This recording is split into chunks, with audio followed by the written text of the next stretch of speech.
morning, Christian. Morning, Curtis. Good morning, Rachel. Good morning, Mountain. Oh, yeah.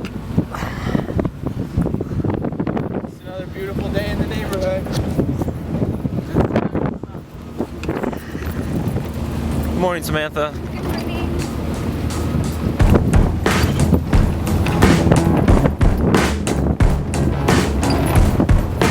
Samantha, you look very epic right now. I do. With my really dirty hair. Actually, you have the cleanest hair with that spray on shampoo. Coffee has an enormous effect on our daily lives. But where does our coffee come from? And more importantly, how does coffee affect daily life in those places?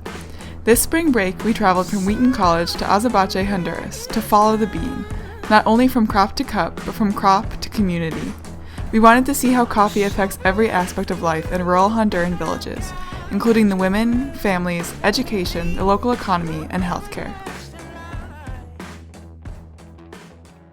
One of the reoccurring themes of our trip was the idea of open hands. We knew that our best laid plans could go awry, so we planned to be flexible.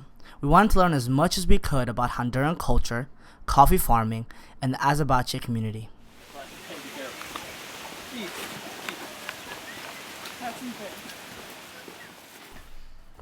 We arrived at the end of the harvest season. We spent our first few days picking coffee and watching the milling process. Every farmer we met had a unique way of producing coffee, and each one took great pride in his work. These dedicated farmers and their families are the pillars of Azabache's strong community.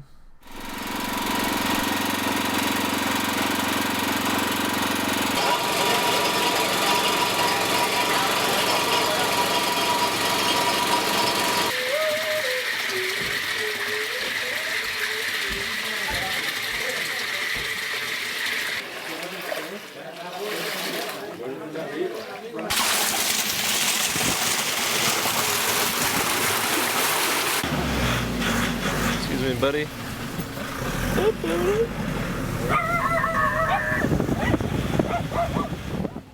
We also had the chance to attend church. The service was incredibly refreshing, even though most of us didn't understand a single word. It was encouraging and humbling to worship with people who didn't care if their voice was out of tune or dwell on what their neighbor might think of them. They came to church to worship God.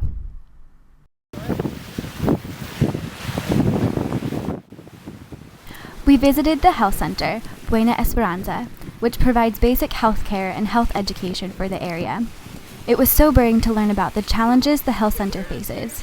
It is difficult to reach in an emergency, under-equipped, and understaffed.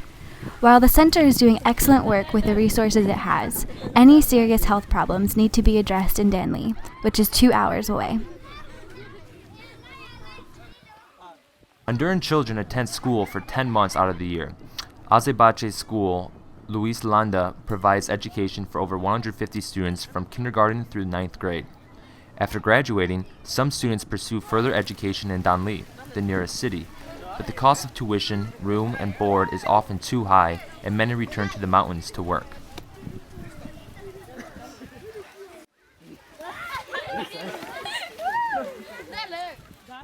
Sarah, one of the 6 teachers at Luis Landa, was assigned to the Azabache school by the government.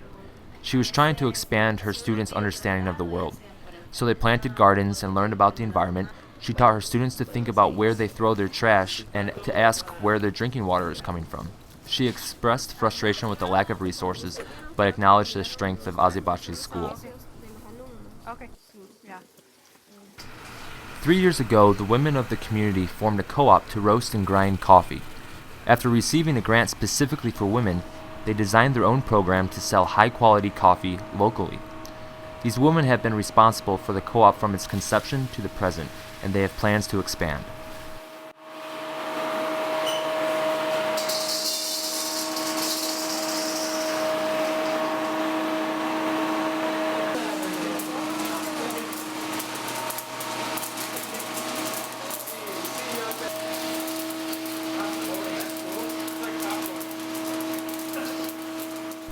This trip was a gift in the midst of a busy semester.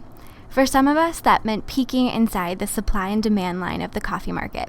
For others, it meant taking time to drink coffee in the very village where it was harvested, washed, dried, and roasted. For many, it was about seeing development work firsthand. We had the chance to witness the complex relationship between development and the environment. We experienced the hospitality of the Honduran people through the women who fed us each day. This trip was about discovering more questions we didn't even know we had. It was about listening, watching, and learning.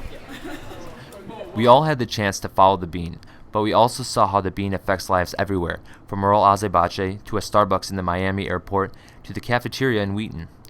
We hope that you've been able to follow the bean with us from crop to cup and from Honduras to your mug each morning.